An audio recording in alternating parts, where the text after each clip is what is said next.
What happened on 9/11 is a phony, and we've never learned the truth about 9/11. The agenda is to create a one-world government where everybody has an RFID chip implanted, and money is to be in those chips. And this is given me straight from Rockefeller himself. This is what they want to accomplish. Women's liberation was about. We, the Rockefellers, funded that. We funded women's lib. They do whatever they want to do. What we want doesn't matter anymore. It's their agenda, it's their plans that matter. They have all the money they want. They can make all the money they want. They have a machine that can make all the money. Money, it's about control. It's about their vision of how they want to see the world. George Bush saying democracy means freedom. No, democracy equals New World Order. We have before us the opportunity to forge for ourselves and for future generations a new world order. And put everybody on this earth to be the best they can be. You have to stand up for what's right in life. And unless you do that, you're nothing. Now, so then in 1913, they bring the Federal Reserve System into being, right? And now you have this Federal Reserve System, which then in 1913 got the right to create money for the government. When before that, the government created its own money. Now the government, when it needed money, had to borrow it from this private bank called the Federal Reserve, which is a private bank owned by individuals, incorporated in Delaware. And so what happens is, now the government borrows money from them to fund the government, and the government says, well, we have to pay these people interest. How are we going to pay them interest? Let's impose a tax on the labor of the American people, which never existed before, to pay the interest of the bankers. Commission report that said that not one nickel goes to the infrastructure of the country. I guess Reagan quoted that. Right. But the point I'm trying to make is that by creating this Federal Reserve System, the government now became dependent on these private banks for money.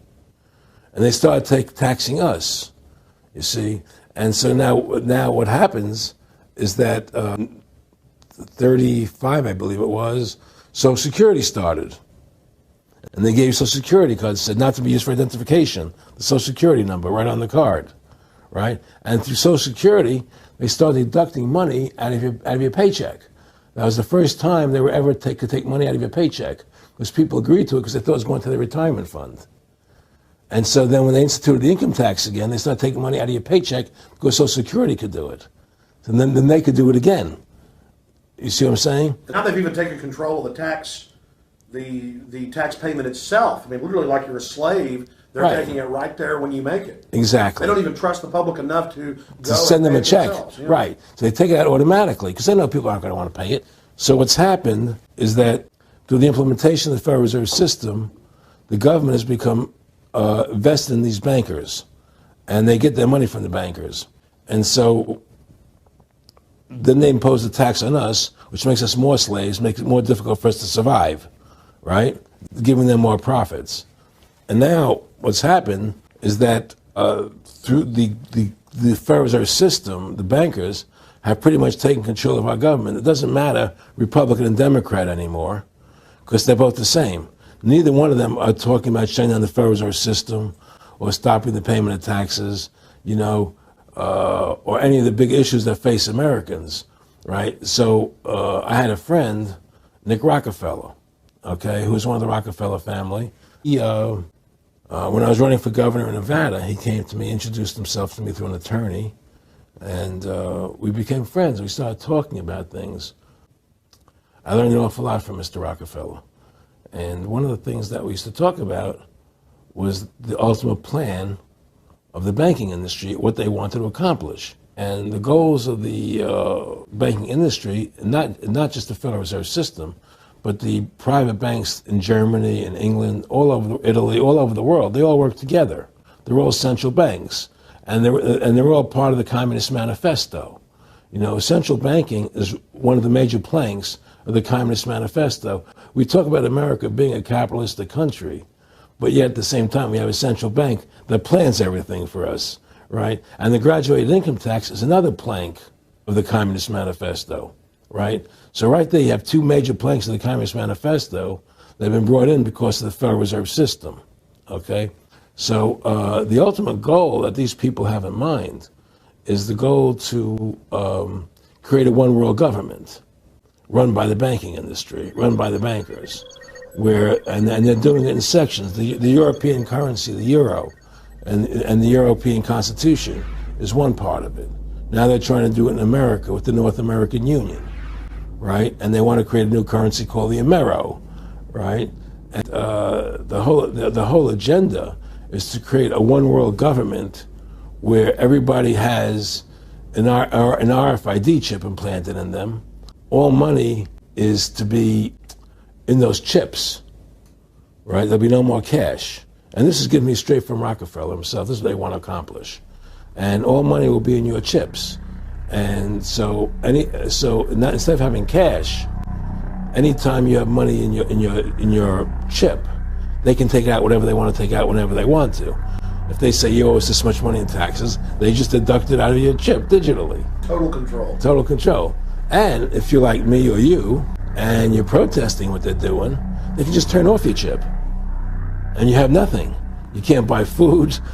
You can't do anything. It's total control of the people. And that chip's connected to a database that has your purchasing records, what you do, what everything. you sell. Everything is in there, you know?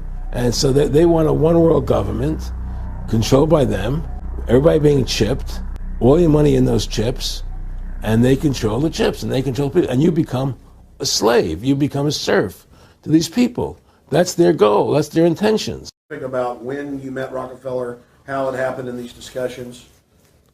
I met Rockefeller through a female attorney I knew who called me up one day and said, one of the Rockefellers would like to meet you. I had made a video called Mad as Hell, and he'd seen the video and wanted to meet me and knew I was running for governor of Nevada. So sure, I'd love to meet him. And I met him and I liked him, and he was a very, very smart man. And we used to talk and share ideas and thoughts. And he's the one who told me 11 months before 9/11 ever happened that there was going to be an event.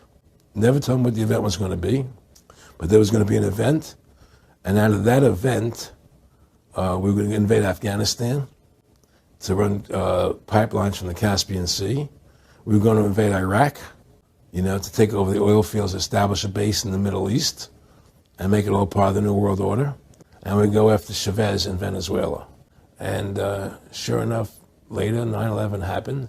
And I remember he was telling me how you're going to see soldiers looking in caves for people in Afghanistan and Pakistan and all these places. And there's going to be this war on terror, which there's no real enemy. And the whole thing is a giant hoax, you know, but it's a way for the government to take over the American people. He told you it was going to be a hoax. Oh, yeah. There's no question. He says, there's going to be war on terror. And he's just laughing. There's no, who are we fighting? I mean, why do you think 9/11 happened and then nothing's happened since then? Do you think that our security is so great here that these people who pulled off 9/11, who were able to, can't knock down another plane? Come on, it's ridiculous. 9/11 was done by people in our own government and our own banking system to perpetuate the fear of the American people into subordinating themselves to anything the government wants them to do. That's what it's about, and to create this war, this endless war on terror. And that's why and that was the first lie. And the next lie was going into Iraq, you know, to get Saddam Hussein out with his weapons of mass destruction. That was the next lie. Now, specifically, this was a little over 6 years ago. This was 11 months before 9/11. Yeah. And Nick Rockefeller, who's a lawyer, he's become your friend over the previous years, and he's saying to you that there's going to be this big event, and then out of that we're going to have a war on terror, and it's just going to go on and on. Right, an endless war on terror without any real enemy. That you can never, so you can never define a winner. And did he say that it's going to be perfect because you can't define an enemy? It just goes on Yeah, and on? because you can't define a winner. There's no one to beat, so it goes on and on forever. And they can do whatever they want. They scare the hell out of the American public. Look, this whole war on terror is a fraud. It's a farce. It's very difficult to say it out loud because people are intimidated against saying it. Because if you say it, they want to make you into a nutcase. But the truth has to come out. That's why I'm doing this interview. The fact of the matter happens to be that the whole war on terror is a fraud, it's a farce. Yeah, there's a war going on in Iraq because we invaded Iraq. And people over there fighting, But the war on terror, it's a joke, And until we discover what really happened on 9/11 and who was responsible for 9/11, because that's where the war on terror emanates from. That's where it comes from. It was 9/11 that allowed this war on terror to begin. And until we get to the bottom root of 9/11, the truth of 9/11, we'll never know about the war on terror.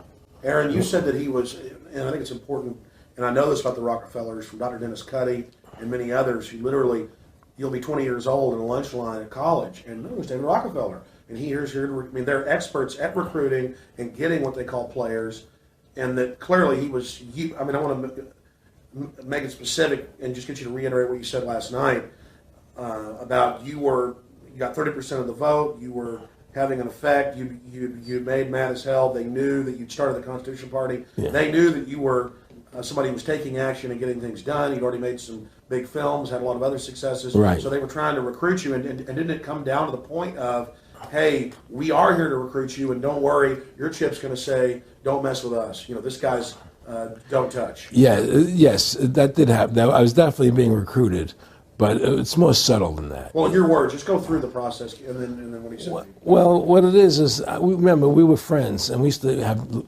go to my house a lot. We'd have dinner, we'd talk, and he'd tell me about business investments, how you get involved in, or they would help me with this business investment or that business investment.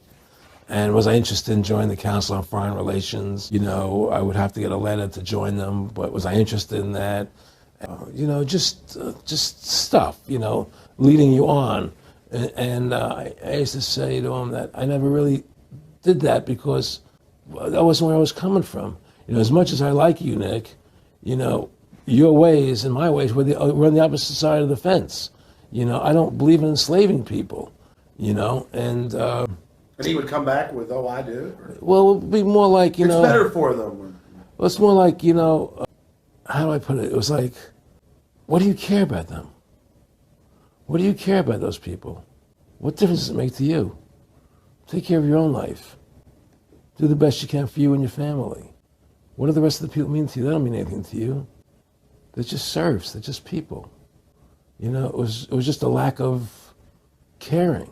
And that's just not who I was. It was just sort of like cold, it was just like cold, and I used to say to him, what's the point of all this?